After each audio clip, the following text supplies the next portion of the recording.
Not Jio சேனல்ல 2013க்கான சிறப்பான புகைப்படத்தை இந்த புகைப்படம் வின் பண்ணுச்சுங்க. ஒரு தாய்மான் சிறுத்தைகள் அதை கடித்து கொண்டிருக்கிறது. அந்த நேரத்துல இந்த மான் தன் கண்களிலே எதையோ பார்த்துக்கிட்டு இருக்குது. அந்த புகைப்பட எடுத்த நபர் அவர் நெகிழ்ச்சியோடு கூட இந்த அவார்டை வாங்கும் போது அவர் சொன்ன காரியம் என்னன்னு சொன்னா, இந்த மானும் அதனுடைய குட்டிகளும் தண்ணீர் குடிக்கிறதுக்காக வந்திருந்துச்சான். அப்போ திடீரென்று சொல்லி அங்க பதுங்கி இருந்து பாய்ந்த சிறுத்தைகள் இதை துரத்த ஆரம்பித்த போது இந்த மான் என்ன பண்ணுச்சுன்னா, குட்டிகளை விட இந்த மானால ஃபாஸ்டா போக முடியுமா? ஆனா அந்த மானு அந்த குட்டியை தாண்டி ஃபாஸ்டா ஓடாம குட்டிகளை ஃபாஸ்டா போக வச்சுட்டு இது பின்னாடி நின்னு அந்த சிறுத்தைகள்கிட்ட மாட்டிருச்சு. இந்த மான் என்ன பண்ணுச்சுன்னா, அந்த சிறுத்தைகளுடைய அட்டென்ஷனை பிடிக்கிறதுக்கு அதே இடத்துல நின்று கொஞ்சம் உதறிக்கிட்டே இருந்துச்சு.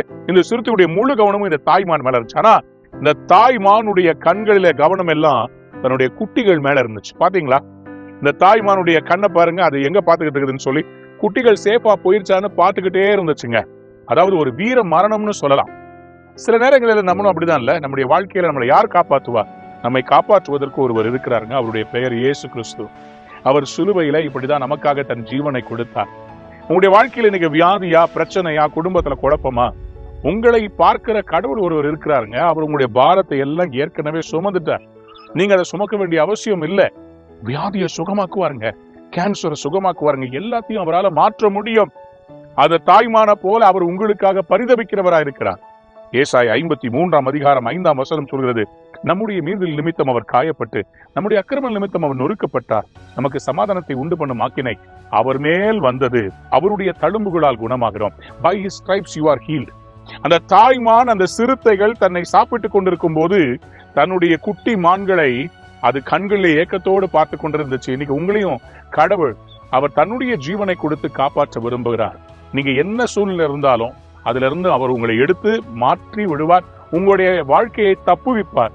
அவர் மேல் நம்பிக்கை வைங்க. கடவுள் இன்னைக்கு உங்களுக்கு ஒரு பெரிய வெற்றியை தரப்போறாருங்க. என்ன மாதிரி வியாதியில இருந்தீங்கனாலும் ஆண்டவர் இன்னைக்கு உங்களை சுகமாக்குவார். இந்த நாள்ல உங்களுக்கு ஒரு புதிய ஆரம்பத்தை கடவுள் கொடுக்கிறார். உங்களை காப்பாற்றுவதற்காக தன்னை கொடுத்தவர் உங்களுக்காக மற்றதெல்லாம் செய்யாம இருப்பாரா? என்ன பிரச்சனையா இருந்தாலும் சரி, உங்க குடும்பத்தையோ, உங்களுடைய வேலையோ, உங்களுடைய பிசினஸையோ, உங்களுடைய எதிர்காலத்தையோ விட்டு கொடுத்துறாதீங்க. தற்கொலை என்பது ஒரு முடிவல்லங்க. தற்கொலை என்பது கோழைத்தனம். வாழ்ந்து காட்டணும், ஜெயித்து காண்பிக்கணும். உங்களை வாழ வைப்பதற்காக தன்னை தந்த கடவுள் உங்களுக்காக எல்லாவற்றையும் செய்வார். இந்த நாள் நீங்க ஜெயிக்க வேண்டிய நாள், நன்னாள், பொன்னாள். கடவுள் உங்களை ஆசீர்வதிப்பாராக. God bless you.